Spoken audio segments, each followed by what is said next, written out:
Guys, mag-reach ng tamong video. King Fryer. Kaya kapit na yan.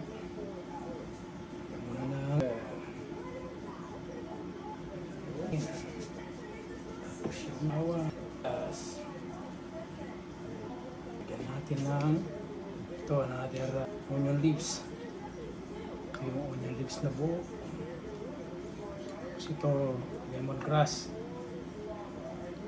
Para pag may slice, nice natin.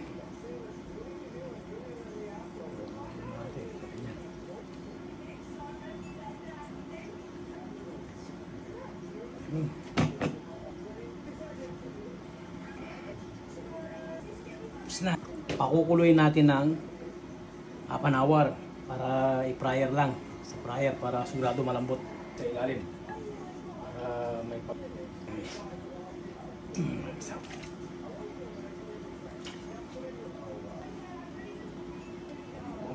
pakukuloy na bago natin i-fry, fryer. Ano?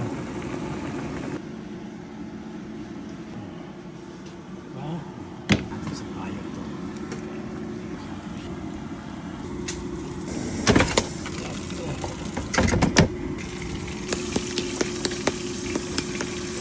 Ito na yung lutong air fryer. Ang sarap nung dapating ng bahay, may